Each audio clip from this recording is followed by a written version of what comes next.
Malgré la surveillance accrue des côtes, on continue de compter les victimes de la traversée périlleuse de la Méditerranée.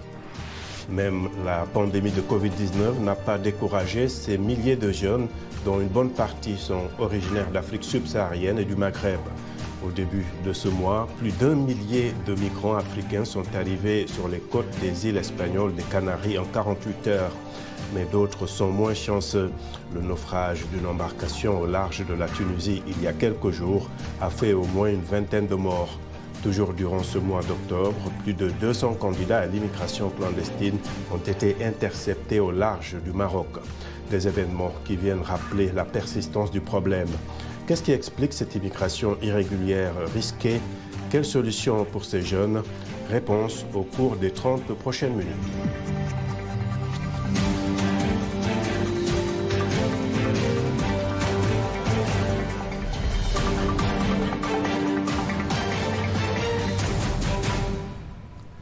L'immigration irrégulière de jeunes Africains vers l'Europe ne s'estompe pas.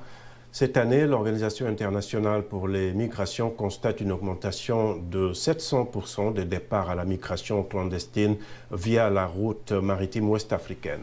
Un reportage à Nouakchott de notre correspondant Mohamed Diop. Sur cette vidéo, la joie des migrants irréguliers foulant le sol espagnol contraste avec le deuil de la famille de Serigne Seck. Sa maman et sa femme viennent d'apprendre sa disparition par téléphone. Le 26 septembre, il est parti la nuit du 26 septembre. Il m'a appelé une dernière fois pour entendre ma voix avant d'embarquer. Depuis sa disparition, je ne vois plus. 30 autres familles ont vu un de leurs enfants périr dans cette pirogue partie de Nouakchott. Au quotidien, ce sont d'innombrables familles qui sont éplorées par la migration subsaharienne vers l'Europe. Selon l'OIM, Organisation internationale pour les migrations, depuis janvier 2020, il y a chaque mois près d'une quarantaine de disparitions de ces migrants dans l'Atlantique. Quant à la délégation de l'Union européenne en Mauritanie, elle multiplie par 7 le taux des départs en l'espace de 2 ans.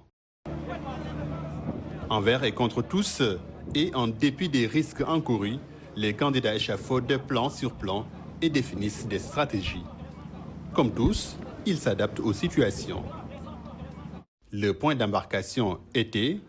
Au campement des pêcheurs de Belwak, de là-bas, on devait rejoindre la pirogue à 7 km dans l'eau. J'ai bravé tous mes biens pour les frais du voyage. En Espagne, on gagne bien sa vie. En Afrique, on galère. Si les migrants viennent de tous les horizons, aujourd'hui la plupart sont des connaisseurs de la mer, puisqu'étant pêcheurs, marailleurs ou vivent des produits de celle-ci. Mais... Et quand ces personnes ne trouvent plus la possibilité d'exercer leur métier de survie, parce qu'il y a eu des accords de pêche ou des licences de pêche qui sont octroyées à la Chine ou à la Turquie, qui les empêchent finalement de vivre. Et d'un seul coup, on voit beaucoup de jeunes qui abandonnent la pêche artisanale pour essayer d'aller en Europe. On est en quelque sorte dans une économie aléatoire. Et qui dit économie aléatoire dit chômeurs en masse. Et dit les gens qui sont dans des conditions de fragilité économique, de vulnérabilité économique. Donc, c'est-à-dire ce sont ces jeunes-là. Donc, ces jeunes-là, c'est-à-dire vont tenter à la fois l'immigration clandestine, vont tenter de relier des réseaux de trafic de drogue, des réseaux, bien sûr, de terrorisme, etc., etc. Cette vidéo qui célèbre la joie de ces migrants sur les eaux espagnoles va susciter sans nul doute des envies d'ailleurs chez les jeunes Africains en proie à la misère. Mais, malheureusement, des familles comme celle de Serigne Seck seront encore endeuillées. Mohamed Diop pour VR Afrique, Nouakchott. Voilà, merci beaucoup. Et pour le débat, nous avons 4 invités. À Agadez, au Niger, Azawa Mahaman, responsable à l'Organisation internationale pour les migrations. À Abidjan, nous avons Hervé Kouakoundri, fondateur de l'ONG LISAD, lutte contre l'immigration illégale, secours, assistance et développement, auteur du livre La prison de l'immigration. À Dakar, nous avons Boubacar Seye, président de l'ONG Horizon Sans Frontières, et à Paris, Abdelaziz Moundé, journaliste et consultant en relations internationales. Merci, messieurs, à tous d'être avec nous pour ce débat. Azawa, je démarre avec vous. Il y a quelques années, la route libyenne via Agadez était très prisée. Aujourd'hui, c'était une route très risquée, elle l'est toujours d'ailleurs. Beaucoup provenaient d'autres pays de la région. Quelle est aujourd'hui la situation sur cette route libyenne? Oui, merci. Comme vous le savez, Agadez, c'est une plaque tournante par rapport à sa position géographique. Et tous les migrants qui transitent de l'Afrique subsaharienne passent par la région d'Agadez. Cela montre, comme vous le dites, qu'à un certain moment, la route était brisée et que les migrants passent, par ces routes-là. Et on constate une évolution, on a constaté une évolution à partir des années 2015, où on percevait à travers le flux migratoire plus de 300 000 migrants qui passent par Agadez. Mais aujourd'hui, on constate une certaine réduction drastique de ces flux de migration en direction de l'Europe. Notamment cette année, on peut dégager jusqu'à un peu de 90 000 migrants qui ont transité selon nos statistiques sur la région. Donc c'est pour vous dire qu'effectivement, on a constaté une diminution de ce flux migratoire. Hervé, dites-nous, aujourd'hui, vous travaillez dans la sensibilisation des jeunes sur les dangers de l'immigration irrégulière, si on peut le dire ainsi, et vous les encouragez également à trouver des opportunités chez eux, mais tout est parti d'une expérience personnelle, n'est-ce pas? Qu'est-ce qui s'est passé pour vous, rapidement? Bien, tout d'abord, pour passer d'abord à cette présentation, il faut dire que Hervé, lui-même, M. Hervé, fut un ex-migrant et c'est quelqu'un qui a été aussi victime de la traite migratoire. Et c'est dès son retour à Abidjan en 2016, avril 2016, qu'il a pris aujourd'hui le taureau par les cornes. Et notre système aujourd'hui, nous pensons bien qu'il faut sensibiliser la population et il faut partager les informations réelles à la population qui est victime de ce fléau. Et il faut les faire comprendre qu'il y a un risque lié à ce fléau. Donc, il faut passer de village en village, de ville en ville, de commune en commune, et dans toutes les communautés, dans les églises, dans les mosquées, pour faire comprendre à la population, surtout la jeunesse ivoirienne en particulier et la jeunesse africaine en général, pour leur dire que, écoutez, à un moment donné, il est très important de s'asseoir et de réfléchir, surtout penser à l'avenir. Et si nous voulons fuir les difficultés, je pense que les difficultés, il en aura partout dans le monde, il y a des problèmes, il y a des difficultés. Donc, il est quand même intéressant de s'asseoir avec le peu que nous gagnons et chercher à investir pour vraiment se faire une belle vie chez soi. Parce que, comme on le dit dans un adage africain, le paradis, c'est chez soi. Voilà. Oui, Boubacar, Hervé parle de sensibilisation et je sais que dans beaucoup de pays, c'est aujourd'hui le cas, mais vous dites que le phénomène ne s'est jamais vraiment estompé, malgré le fait peut-être qu'il y a eu moins de drames jusqu'à récemment et que le phénomène peut-être n'était plus couvert comme il se devait dans les médias. Oui, effectivement, on parle de reprise alors que le phénomène n'a jamais baissé d'intensité. Il faudra peut-être dire qu'aujourd'hui, plusieurs facteurs d'ordre conjoncturel et structurel expliquent cette nouvelle donne qui, malheureusement, est des imaginaires migratoires et parfois des odyssées périlleuses. Au chapitre des migrations pour des raisons économiques, la cause est toujours là. La cause n'a jamais migré. Entre autres, on pourrait citer comme cause principale les inégalités sociales, l'extrême pauvreté, le chômage endémique structurel et conjoncturel des jeunes, sans oublier les problèmes de mauvaise gouvernance qui, malheureusement, obstruent les perspectives d'épanouissement des couches vulnérables que sont la jeunesse, les femmes. D'accord. Alors, Abdelaziz, comment expliquez-vous justement ce phénomène qui se poursuit en dépit du fait que l'Europe, entre guillemets, se barricade, hein, et même les opérations de secours en Méditerranée deviennent de plus en plus difficiles, et ça ne décourage pas les jeunes? D'abord, il faut dire que la plupart, l'essentiel des migrations africaines sont intra-africaines. C'est la première chose. D'ailleurs, depuis l'Organisation de l'Unité africaine jusqu'à l'Union africaine qui a pris le relais en 2002, il y a eu un traité sur les migrations, un traité africain sur les migrations et la circulation des biens et des personnes sur le continent africain et notamment la gestion des réfugiés. C'était en 1967, puis en 2009 et en 2018, 29 janvier 2018. L'Union africaine qui s'est intéressée justement à ces flux migratoires, d'abord sur le plan interne, ensuite sur le plan externe. D'abord, c'est la première chose. Pourquoi? Parce que sur le continent africain, et quelques intervenants l'ont déjà dit, les problèmes qui sont liés à la fois à la pauvreté endémique, à la déforestation, au réchauffement climatique qui touche un continent qui ne pollue même pas pour 1%, mais qui en est aujourd'hui la principale, sinon l'une des principales victimes dans le monde. Il y a les questions de gouvernance sur le continent africain, gouvernance au sens où la croissance n'est pas inclusive. On a connu ces 10 dernières années, notre continent, le continent africain, est le continent le plus dynamique, l'un des plus dynamiques sur le plan économique.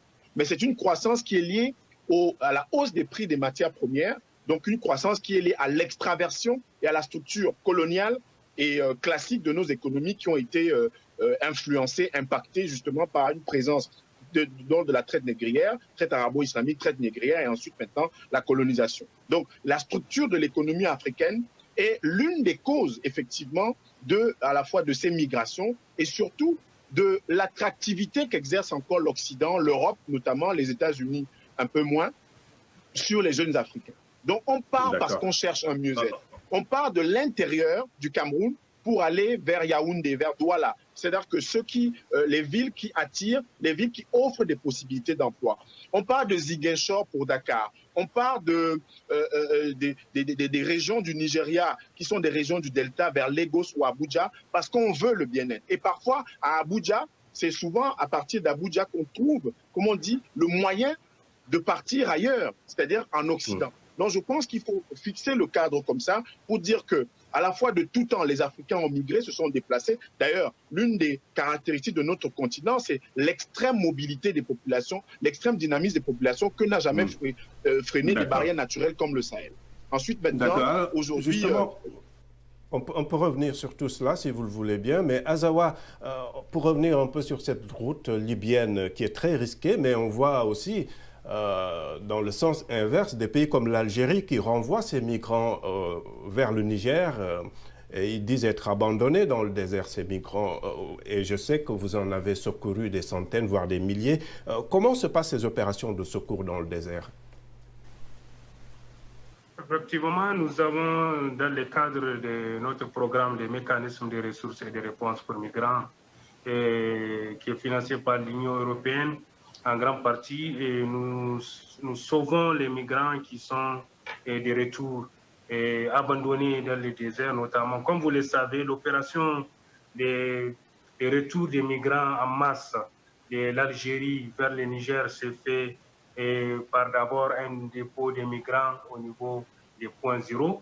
Un point zéro, c'est un point qui se situe entre Assamaka, qui est la première ville nigérienne au nord, et la frontière algérienne. Donc, c'est une distance de 15 km qui sépare les deux localités. Et les migrants en masse, des centaines, sont déposés par l'Algérie au niveau de ces points zéro et ils marchent notamment pour venir à l'aube sur la position de Assamaka où nous avons une équipe, une forte équipe avancée qui assiste les migrants. Donc, dans ce cadre, nous avons des équipes de recherche et de sauvetage qui arrivent à secourir ces migrants. Dès qu'ils sont déposés au niveau du point zéro, nous avons tout un dispositif où nous avons des kits d'hygiène, nous avons de l'eau, nous avons de la nourriture et des collègues qui les prennent par des véhicules qui sont appropriés et les amènent au niveau de notre rail-ball, au niveau de Assamaka et ils sont acheminés. Abdelaziz, Justement, sur cette question, comment est-ce que vous appréciez la réaction des gouvernements africains? On ne les entend pas beaucoup, effectivement, sur cette question. On entend plus les Occidentaux, alors que ce sont des citoyens des pays africains qui meurent sur ces routes-là.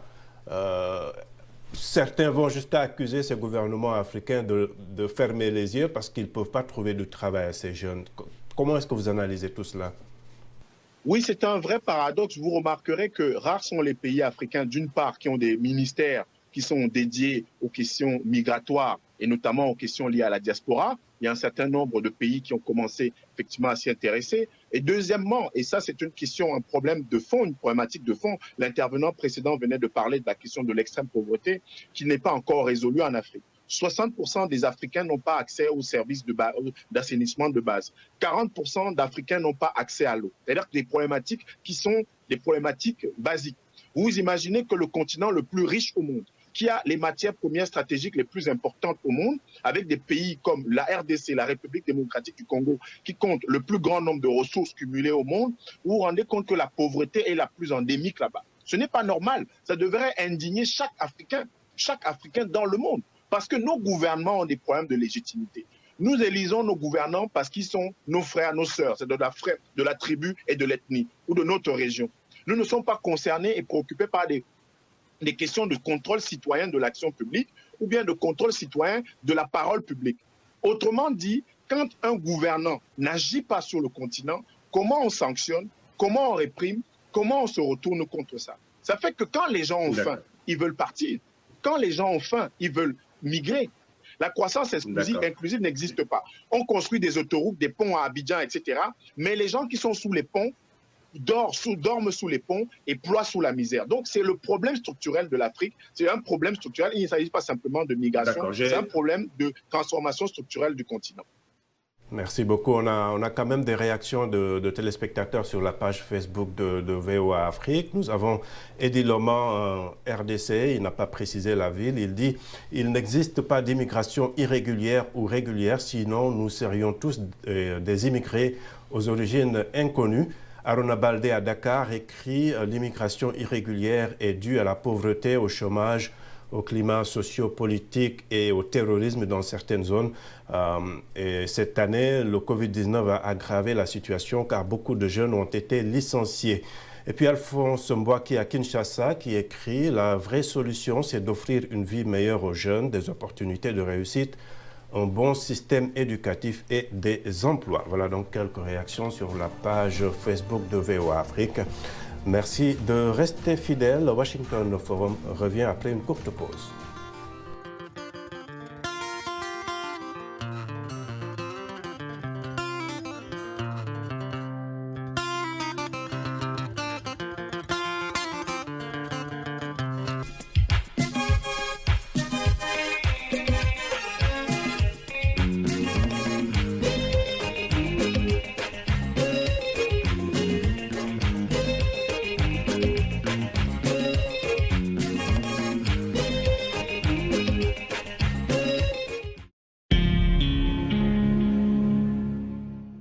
Heureux de vous retrouver pour la seconde partie de Washington Forum. Je rappelle nos invités à Agadez au Niger, Azawa Mahaman, responsable à l'OIM, l'Organisation internationale pour les migrations. À Abidjan, Hervé Kwakoundri, fondateur de l'ONG LISAD, auteur du livre La prison de l'immigration. À Dakar, Boubacar Sey, président de l'ONG Horizon Sans Frontières. Et à Paris, Abdelaziz Moundé, journaliste et consultant en relations internationales. Azawa, le trafic lié à l'immigration est très lucratif quand même. Comment est-ce que l'OIM travaille avec les gouvernements pour stopper cette activité? D'abord, je voudrais signaler que l'OIM ne travaille pas avec le gouvernement nigérien pour stopper la migration irrégulière. Nous travaillons avec le gouvernement nigérien pour réguler, voyez-vous, cette migration qui, si elle est bien faite, elle va profiter à tous. Elle profite aux migrants, elle profite à sa communauté de départ, à sa communauté de transit et à sa communauté d'accueil. C'est dans ce cadre que nous travaillons dans différents comités avec le gouvernement nigérien pour accueillir ces migrants et les acheminer de leur pays d'origine dans la dignité. Donc, voyez-vous, dans le cadre de nous, conformément à notre mandat, nous travaillons avec le gouvernement nigérien, nous appuyons le gouvernement nigérien pour que la migration soit une migration sûre, ordonnée et profitable à tous sur les territoires nigériens. D'accord. Alors Hervé, je ne voudrais pas vous impliquer dans la politique actuelle, votre pays est en pleine campagne électorale. Si vous avez un message à lancer aux hommes politiques de façon générale sur cette question, pas qu'on soit contre l'immigration, mais l'aspect illégal ou disons le trafic qui est réel, quel message devez-vous lancer à ces hommes politiques de façon générale? Bien, il faut dire que même si vous ne me donnez pas la parole pour me prononcer sur ces faits, j'allais même revenir là-dessus parce qu'on ne peut pas aujourd'hui parler de solutions sans toutefois faire un véritable diagnostic. Et si nous voulons faire de véritables diagnostics, moi j'ai inclus plusieurs personnes dans cette histoire, c'est-à-dire que les parents, les enfants eux-mêmes et la classe politique. Et mon message que je vais adresser ce soir à la classe politique, ça veut dire que la Côte d'Ivoire a assez connu de nombreuses crises. Et ces crises aujourd'hui permettent pour ces jeunes Ivoiriens qui pouvaient faire leur classe ici en Côte d'Ivoire, qui pouvaient contribuer au développement de la société aujourd'hui, ces jeunes sont exilés dans plusieurs pays d'Afrique, partout dans le monde entier. Et chaque jour, nous sommes en contact des appels, des coups de fil, des jeunes Ivoiriens qui sont sous le coup du trafic illicite des migrants et la traite migratoire. Et je vous le dis tout à l'heure, j'ai près de 17 personnes qui sont enregistrées en ce moment, qui sont au niveau de la Tunisie, qui veulent rentrer en Côte d'Ivoire, qui sollicitent l'aide de l'État de Côte d'Ivoire. Et je suis même en train de me préparer pour adresser une plaidoirie à l'État de Côte d'Ivoire. Nous avons des jeunes qui sont en train de mourir. Nous avons des jeunes qui sont en train de pleurer. Nous avons des jeunes qui sont en train de perdre leur temps, leur avenir. Je vous le dis, dans la souffrance, à l'enfer. Pourquoi ne pas, à un moment donné, s'asseoir et régler nos problèmes autour d'une table pour s'entendre afin que cette jeunesse-là ne soit pas une jeunesse éperdue. Nous avons perdu trop de temps, mais il est temps que les politiciens vraiment s'asseyent et qu'ils pèsent vraiment l'intérêt du peuple, l'intérêt de la jeunesse, parce que qui parle du développement, ce développement est basé sur la jeunesse. Moi, je parle toujours de la Chine. Aujourd'hui, on parle de difficultés, on parle de ceci, cela, mais regardez un peu la Chine. La Chine a tiré sa force aujourd'hui, le développement dont la Chine possède aujourd'hui. D'où la Chine a tiré, c'est dans sa jeunesse. Mao Tse-tung est venu, il a changé la mentalité de la jeunesse. Il a travaillé, il a imposé une culture à la Chine. Et aujourd'hui, les Chinois ont pris le taureau par les cornes. Et aujourd'hui, nous savons très bien que la Chine, en matière d'économie, ils sont en avance. Si la Côte d'Ivoire veut émerger, si la Côte d'Ivoire veut être un pays développé, un pays vraiment qui pouvait contrôler la sous-région, je pense qu'à un moment donné, nous devons nous asseoir pour mettre bas la terre, pour s'entendre, mais pas que vraiment notre jeunesse continue de se faire humilier partout, comme nous le constatons aujourd'hui. Donc, j'appelle la classe politique de s'asseoir. Le dialogue, rien que le dialogue. Pourquoi? Parce que D'accord, que la question des jeunes et de l'immigration soit prise au sérieux par la classe politique. Abdelaziz Moundé, il y a certes les crises politiques, sécuritaires, économiques et tout cela. Les gouvernements africains peuvent-ils quand même faire plus, offrir plus d'opportunités à ces jeunes? Il y a la crise, hein, c'est une réalité. Même en Europe ou oui, mais la crise du Covid ne date que du début de l'année, de mars. Non, avant le Covid même, les pays... Oui. Mais comme je l'ai rappelé tout à l'heure, est-ce que la critique n'est pas ces 10 dernières années... Est-ce qu'on n'est pas trop dur envers les gouvernements africains sur cette question? On est même très indulgent. On est même très indulgent. C'est pour ça que je disais tout à l'heure que la plupart de ceux qui sont en Afrique sont d'abord des habitants, mais ne sont pas encore des citoyens. Pourquoi? Parce qu'on a évoqué le cas de la Côte d'Ivoire tout à l'heure. Ça vaut pour l'ensemble du continent africain. Comment ça se fait que ce soit les zones de production? Un pays comme la Côte d'Ivoire, premier producteur mondial de cacao et de café, de cacao, et la Côte d'Ivoire, les zones rurales sont les parents pauvres du développement. La RDC, la République démocratique du Congo, comme je l'ai rappelé tout à l'heure, scandale géologique, les zones du sud et du nord Kivu sont les zones les plus pauvres et pétrole dans le sud-ouest et le nord-ouest du Cameroun où sévit une crise anglophone aujourd'hui. Ça veut dire que nous avons une crise profonde de gouvernance sur le continent africain. Il y a la question structurelle de nos économies qui dépend effectivement, qui est influencée justement par notre passé esclavagiste colonial, par l'Europe, etc., et l'Occident. Il y a aussi ceux qui ont pris la charge de nos gouvernements, de nos États depuis 1960. Il n'y a pas une priorité accordée aux 60% de la population en Afrique qui sont des jeunes de moins de 25 ans. Il n'y a pas une priorité qui est accordée au monde rural sur le continent africain. Ce n'est pas moi qui le dis, ce sont les constats qui sont établis. Au point où en 2017, quand il y a eu la crise libyenne, l'Union africaine a été obligée de le constater en disant qu'il y a des mesures d'urgence à prendre, mais il y a surtout des mesures structurelles, des mesures pour accroître la productivité des économies, des mesures pour développer des emplois, parce que sur notre continent, mes chers, nous avons une croissance, mais il y a beaucoup d'inégalités. Une croissance qui n'est pas inclusive, donc avec des inégalités. Nous avons des téléphones mobiles, depuis 10 ans, ça explose sur le continent, mais nous n'avons pas assez d'usines. Nous avons trop besoin de l'argent des autres, alors que nous avons l'argent sur le continent. Comment ça se fait que le Mali soit producteur d'or et que la France soit 3e pays possédant un stock d'or dans le monde? Le Mali n'a pas de stock d'or. Le Mali ne peut pas couvrir sa dette par de l'or. C'est quand même scandaleux et incroyable. Comment ça se fait que les Maliens soient dans les foyers en France alors qu'il y a de l'or dans leur pays? Et l'or qui peut servir effectivement à gager les projets de développement. Donc voilà, c'est pour dire qu'on n'est même pas indulgent. On est simplement, on est très indulgent vis-à-vis des gouvernants parce que structurellement, s'il fallait que les Africains se mobilisent ou se révoltent contre ça, on aurait un continent en perpétuelle déstabilisation. D'accord. On a retrouvé Boubacar Seye. On va lui poser justement la dernière question. Est-ce qu'on n'attend pas un peu trop des gouvernements africains, quand même? Ils sont responsables. Hein? Ils sont responsables à 92%, comme je le disais tout à l'heure. Parce que quand on fait un survol des théories migratoires, il y a la théorie néoclassique qui impute une grande part de responsabilité aux États qui devraient aujourd'hui prendre leur responsabilité en ce qui concerne la prise en charge des problématiques liées à la jeunesse. Je voudrais rappeler que 60% des Africains ont aujourd'hui moins de 25 ans.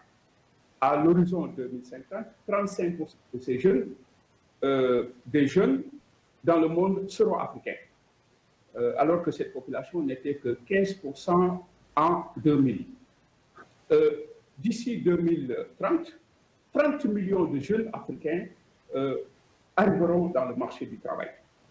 Donc, ce qui fait qu'effectivement, si on ne fait rien, alors vous verrez que vous conviendrez avec moi que le risque de propension sera encore plus grand.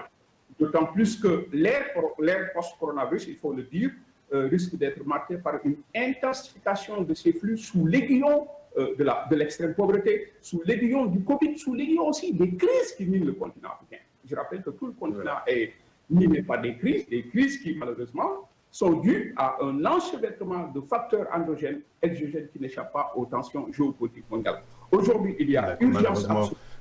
Et ce dossier... Oui, c'est un débat très intéressant et je promets qu'on reviendra sur cette question de l'immigration. Nous arrivons malheureusement au terme de ce Washington Forum. Merci à nos invités et à vous qui nous avez suivis. Vous pouvez retrouver cette émission sur notre site internet et sur la page Facebook de VOA Afrique. Sans oublier nos télépartenaires sur le continent. Je remercie toute l'équipe technique. À très bientôt. Au revoir.